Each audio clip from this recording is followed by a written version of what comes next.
Eu vou passar a palavra pro Tiago Rodrigues.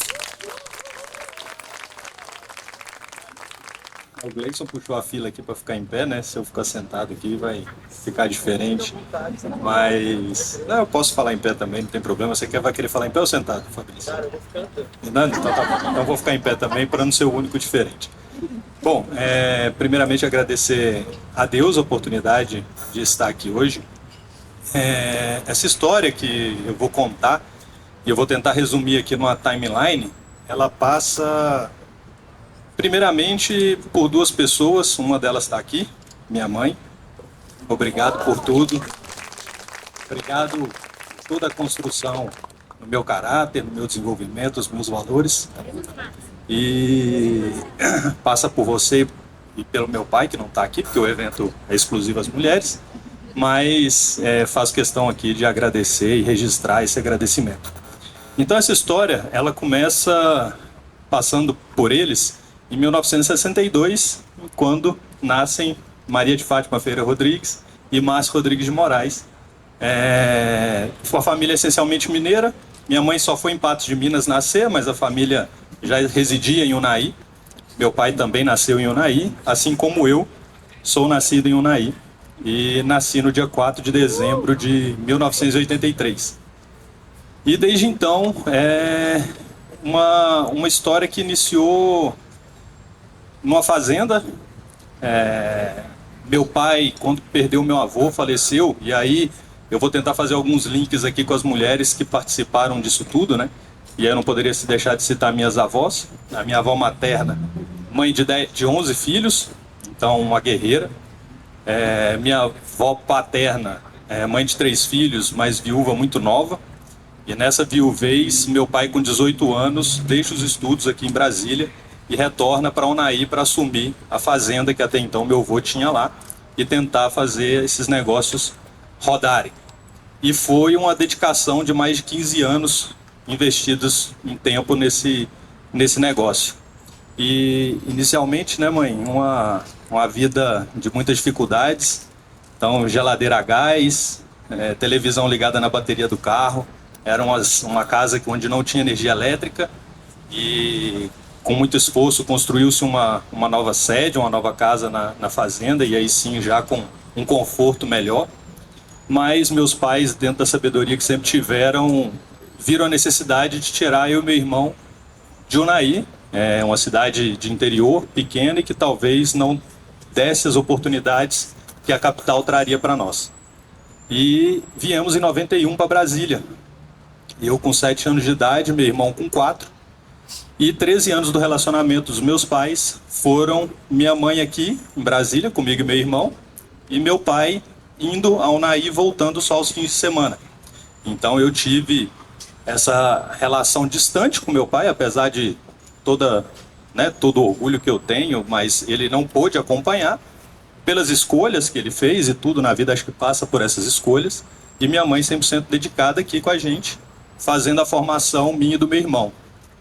Essa formação se deu em um colégio particular, porque minha mãe, ao vir para Brasília, se forma, né, em pedagogia, já tinha o magistério, né, mãe, que chama? E aí forma em pedagogia e vai trabalhar numa escola particular e a gente estuda como bolsista nessa escola e eu me formo, né, no nível médio nessa escola. E aí eu começo a ter que fazer minhas primeiras escolhas, minhas primeiras decisões, porque, como eu comentei, a situação nunca foi uma situação... nunca passamos dificuldade, graças a Deus, mas também não esbanjávamos situação financeira. E meu pai sempre me disse, né, não espere que se você passar na faculdade, você vai ganhar um carro 0 quilômetro, porque você está estudando para você, você não faz nada por mim. O seu estudo, a sua capacitação é por você. Então, você tem duas opções. Ou você pode estudar e passar na escola federal, na UNB, e aí eu vou subsidiar seus estudos, porque está dentro da minha obrigação de pai. Ou você pode começar a procurar trabalho para prestar uma faculdade particular para ajudar a custear seus estudos, porque esse investimento é seu. E aí eu, dentro da minha rebeldia de 18 anos, se assim pode dizer, não me via confortável em ter que depender do meu pai durante toda a minha formação em nível superior, e tomei a decisão de prestar um vestibular para uma faculdade particular e começar a trabalhar. E aí que entra o seguro na minha vida. E no cadastro do CIEE, acho que quem já teve a oportunidade de fazer estágio passou pelo CIEE, surgiu uma vaga, né, uma seleção para um call center. E até então era um call center X, não tinha nenhum direcionamento para o seguro ainda.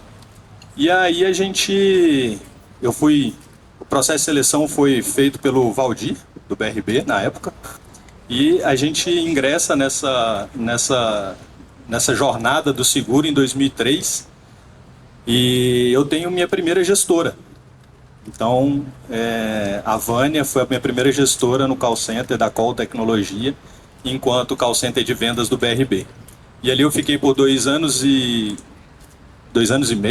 6 meses, e algumas ironias do destino, né? Eu saí para entregar um currículo numa vaga que estava anunciada nos classificados do jornal, e até então era Itaú Seguros.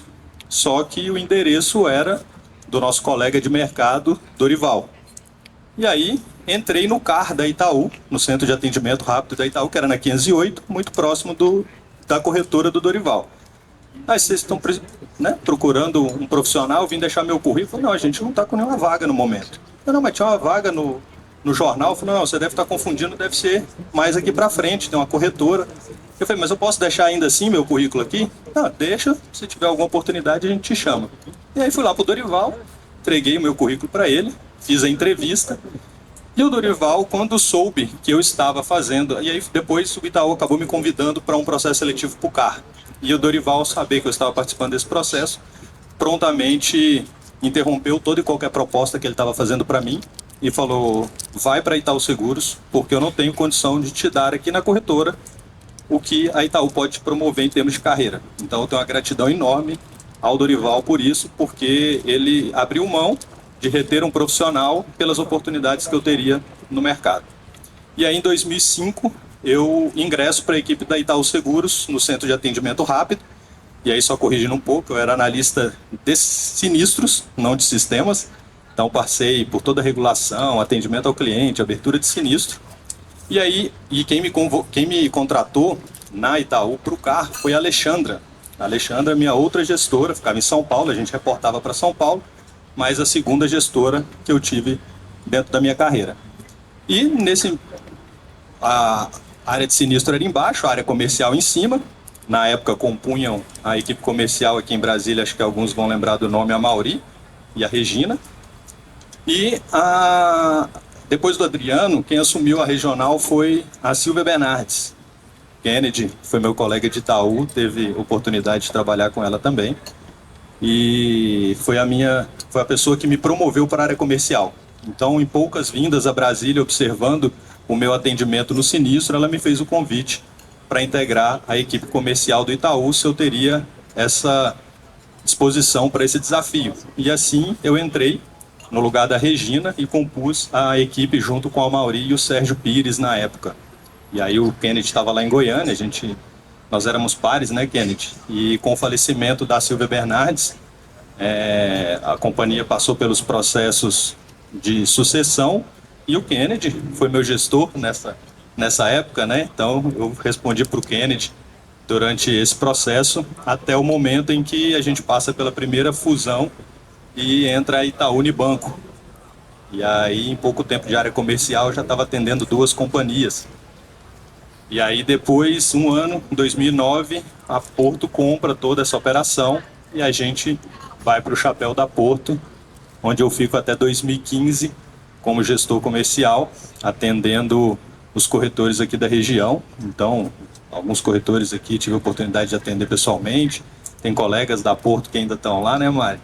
Então, é muito bom reencontrar todo mundo aqui. E quando eu estive na Porto, e eu comecei a me preparar para dar um passo maior em termos de carreira, porque eu almejava trabalhar com gestão, ter uma equipe, né, liderar um time, E aí eu iniciei um programa de pós-graduação no IBMEC, um MBA já voltado para gestão estratégica de pessoas, em 2012, se não me engano. E aí, à época, estava previsto sair a sucursal, não, a regional, e era com o Marco Centinho. O Marco Centinho saiu, veio o Adilson, e aí tudo voltou à estaca zero, né? E aí eu fui convidado pelo Marcelo Braz, meu atual gestor, a assumir a filial da Yasuda Marítimo, isso em 2015. E era o momento, então, que eu tinha me preparado para assumir, e o faço numa filial com 4 colaboradores, e desde então passamos por mais algumas mudanças. Tive o orgulho e tenho orgulho de ter promovido lideranças femininas, Regina. Então, vocês devem conhecer o nome, a Nayana Flores passou pela minha equipe, foi executiva de contas da Sompo, assumiu Goiânia, aí saiu lá de Goiânia para empreender, hoje é diretora de uma corretora de seguros. A Edna iniciou contratação, né, feita pela filial, iniciou como assistente comercial, hoje é executiva de contas da filial digital da Lili. Eu tive o prazer de começar a trabalhar em 2018 e contribui muito para o meu dia a dia, me ensina todos os dias, é uma troca muito constante. E posteriormente, mais recentemente, como vocês sabem, a gente tem a fusão, né, a cisão, a venda da parte da carteira de massificados da Sompo Seguros para a HDI.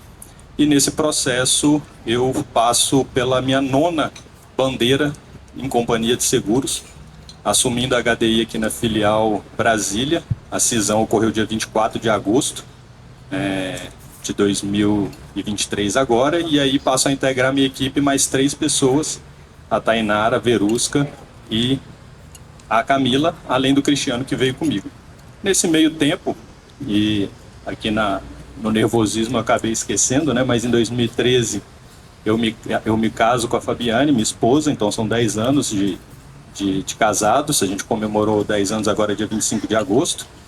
E temos 2 filhos, o João Pedro e o Bernardo, que são nossos propósitos de vida, são aquilo que alimenta a nossa vontade de acordar todos os dias, e para quem a gente trabalha não só profissionalmente, mas também se dedica para o que o Gleison bem colocou, que é a formação de futuros cidadãos, de pessoas de bem, de levar aquilo que eu e meu irmão recebemos e minha esposa recebeu da família dela em casa e passar isso para frente, que eu acho que o mundo está cada vez mais carente disso e precisa cada vez mais de valores que perpetuem o respeito, perpetuem a verdade, a ética, o que é correto. Então a gente segue nessa trilha. Eu sou um resistente do quadradinho aqui 61, os colegas aqui passando por várias cidades, mas eu iniciei minha carreira, ainda estou em Brasília, pretendo permanecer por aqui um bom tempo. Temos um desafio grande agora na HDI, várias oportunidades, vocês fazem parte dessas oportunidades. Então, muito obrigado a todas as executivas por reservar um tempinho para me ouvir, para reservar um pouquinho do tempo de vocês para conhecer essa história. Obrigado, Regina, pelo convite, super honrado de poder estar aqui. Obrigado.